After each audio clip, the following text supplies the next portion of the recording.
Ya, salam dulur. Kali ini soal judol, ya, judi online ini sebenarnya permainan tipu-tipu ini. Ya, kemenangan judol sekali, berikutnya akan ada permainan tipu-tipu di mana bandar tetap ya bandar, dia akan dapat lebih besar.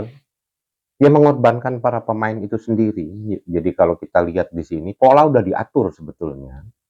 Jadi sebenarnya penjudi ini yang bodoh sebetulnya. Bodoh dalam arti kata dia ingin mendapatkan sesuatu yang instan, uang. Nah, kalau kita lihat di sini, itu di otaknya itu terbentuk satu hormon yang hormon dopamin ini dia ingin bahagia, ingin menunjukkan sesuatu bila menang. Nah, tapi sayangnya di sini itu hanya mimpi. Nah, setelah terbentuk di otaknya ini akan membuat satu kemenangan dan bisa membuat kebanggaan, bisa terlihat lebih dibandingkan orang lain. Angan-angan, semu, yang pada akhirnya apa yang terjadi setelah uang ini masuk di deposito ke rekening bandar tersebut, akhirnya kalah. Kalah beberapa kali, di sana ada pola, di mana dalam setoran depo tertentu itu akan memang diberi kemenangan. Maksud si bandar ini memberi kemenangan ini adalah menumbuhkan stimulan sama pemain itu sendiri untuk supaya main lagi. Nah, sementara di sini kalau kita lihat para pemain sudah banyak yang menjadi korban, yang akhirnya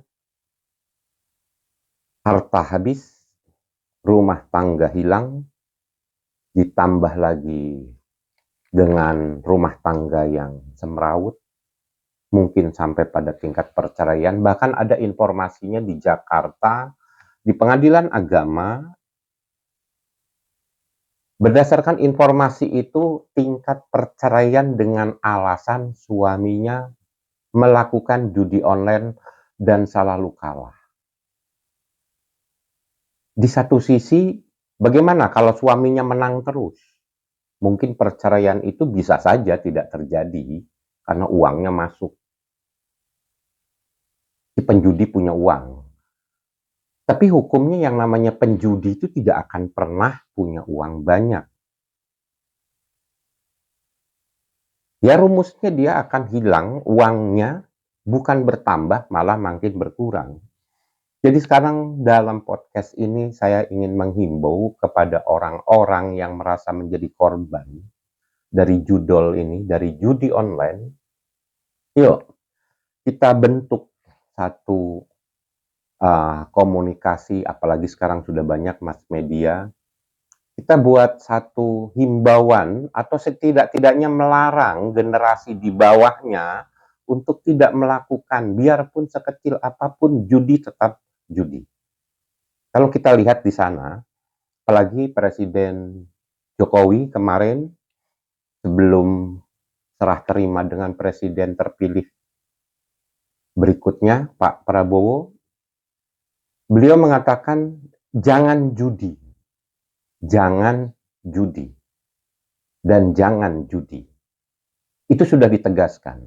Tapi mudah-mudahan pada periode berikutnya ini untuk Menteri Kominfo yang baru itu menjanjikan dalam 100 hari ke depan itu akan membenahi uh, situs-situs judi online ini yang sebenarnya sudah darurat di Indonesia ini. Jadi kalau kita lihat di sini mudah-mudahan kami dari kalangan bawah hanya bermain di akar rumput, setidak-tidaknya menghimbau anak cucu untuk tidak judi. Memang ada beberapa informasi anak-anak cucu-cucu kita ini, waduh menang, boleh. Tapi harusnya kita malah harus mengedukasi, kemenangan itu sementara. Sementara berikutnya, sekarang bandar-bandar judi ini membentuk satu pola di mana angka yang dulunya setoran deposito itu minimal harus 500.000, makin menurun. Kenapa menurun? Karena bandar judi ini memecah dalam beberapa situs atau agen-agen judi di bawahnya. Yang karena mereka juga bersaing, sehingga mereka menurunkan tingkat deposito ini. Dari 500 awalnya di atas, nurun, bahkan terdengar informasi sekarang dengan setoran deposito 10.000 sudah bisa main. Nah, di sini, tembakannya di mana?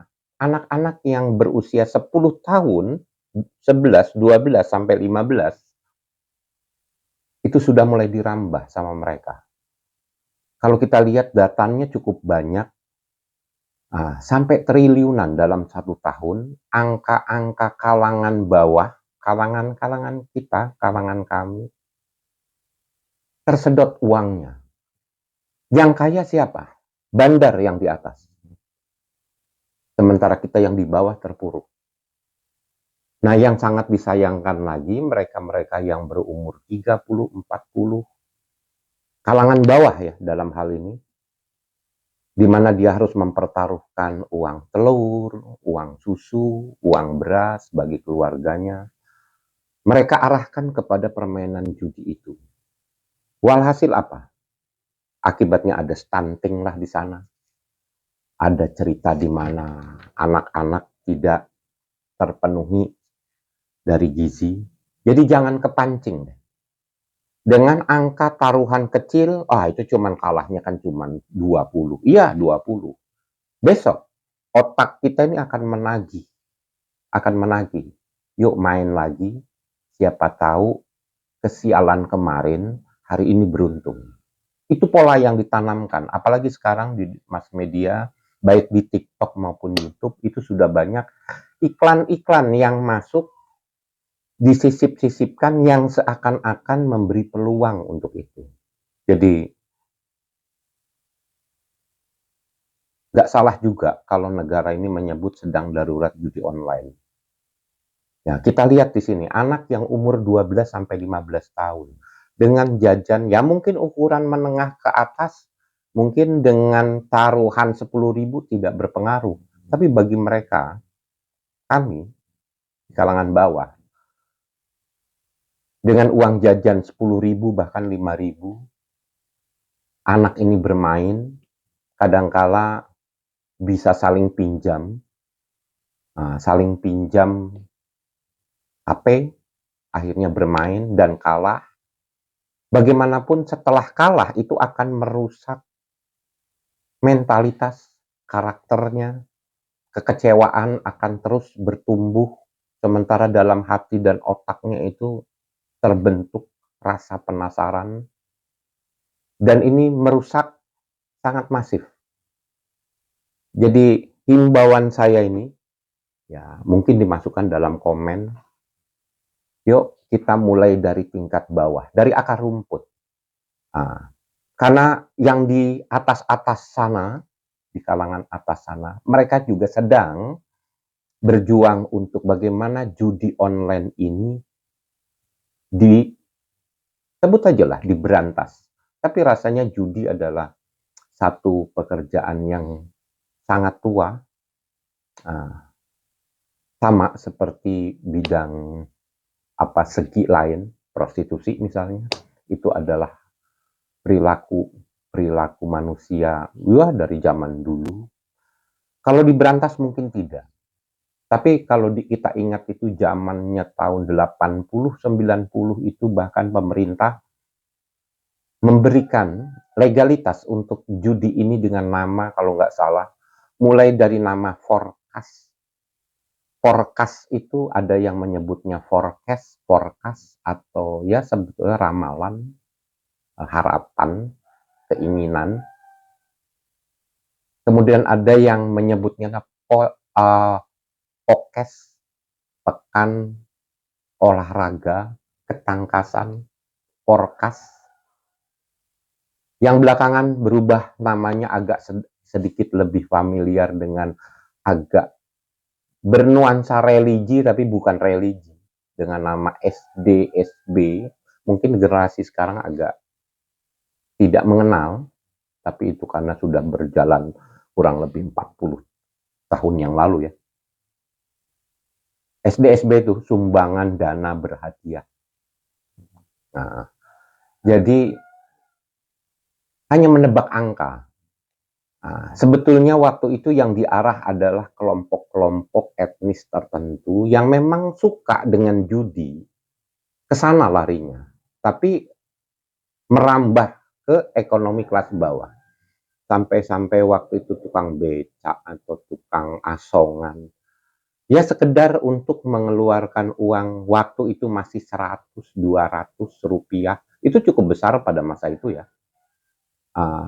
Untuk memasang berapa nomor. Ada yang dapat, ada. Tapi kebanyakan dampak negatifnya itu merebak, akhirnya ditutup. Setelah ditutup, Indonesia bebas bentar dari perjudian. Yang ada judi-judi konvensional, yang main kartu di antara RT dengan RT, RW, lingkungan. Tapi pihak kepolisian juga sudah cukup tanggap di sini. Kalau kita lihat banyak penangkapan-penangkapan, akhirnya hal ini jarang-jarang kita melihat mereka berkumpul 4-5 orang ngumpul main judi terbuka. Itu sudah tidak, karena aparat kepolisian sudah setiap ada kegiatan seperti itu sudah mulai membenahi dan kelihatannya. Tapi pada saat judi online ini, karena bisa dilakukan di dalam kamar, di rumah tersembunyi, pribadi, dengan internetnya, yang sayangnya kabarnya bandarnya ada di luar sana, tapi beberapa kaki-kaki atau cabang-cabangnya yang sudah menggurita, ada di Indonesia. Dan ada yang tertangkap ya. Kita tidak membicarakan mengenai hal itu yang ada di atas karena biarlah mereka yang berpikir untuk itu. Kita yakin mereka juga punya nurani untuk itu. Kita yang di bawah tinggal. Ada dua hal yang perlu kita ini. Merehabilitasi korban judi online itu sendiri. Bila penyesalannya sudah berjalan, penyesalannya sudah terlihat, ya tidak harus dimusuhi, bimbing saja. Biarkan dia berjalan, bergerak, berusaha kembali, membangun hidup yang sudah runtuh kemarin.